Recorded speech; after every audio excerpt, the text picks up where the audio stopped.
दोपहर को बजती है जब छुट्टी की घंटी की झंकार पीकू और उसकी मित्रमंडली बढ़ते हैं फाटक की ओर बनाकर लंबी कतार। बच्चों को घर ले जाने के लिए स्कूल के बाहर करते हैं। उनके माता पिता इंतजार। गोले वाला बजाता है अपनी छोटी सी घंटी टिन। साधु जैसी दाढ़ी वाला तलता है पकौड़े। करारे नाश्ता नमकीन। टैक्सी और बस वाले हॉर्न बजाते शोर मचाते रास्ता बनाते। और पीकू अपने बाबा को ढूंढता यही सोचता जल्दी बाबा मिल जाते। किसी किसी दिन बाबा नहीं आते। पीकू को उसकी पिशी लेने आती। तब उसके चेहरे पर बड़ी सी मुस्कान फैल जाती। ऐसे दिन होते खास। पीकू को रहती सदा उनकी आस। पिशी के आने का मतलब रास्ते में टूटी फ्रूटी खाना।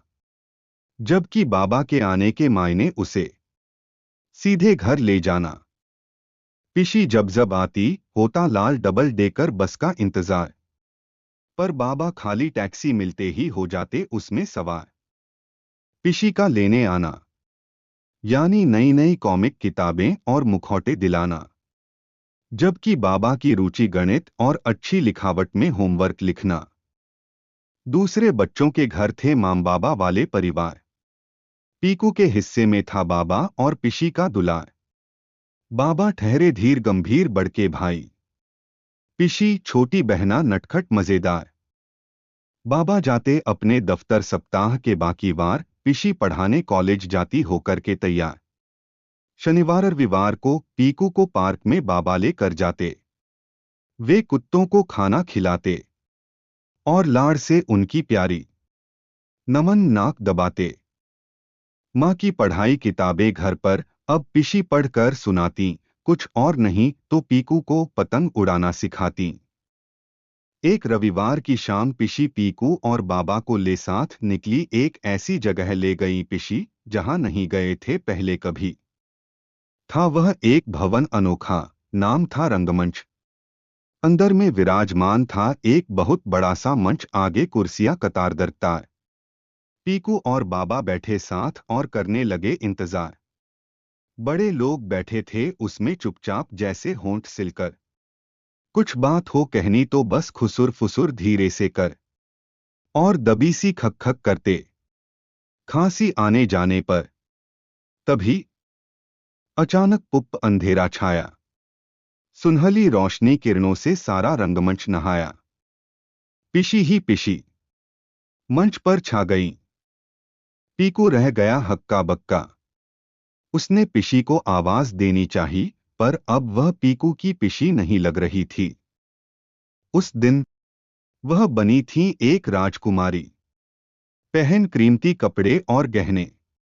भारी भारी एक बूढ़ी का रूप धरा उन्होंने अगली बार। बाल थे जिसके सफेद और आंखें थी खुखार।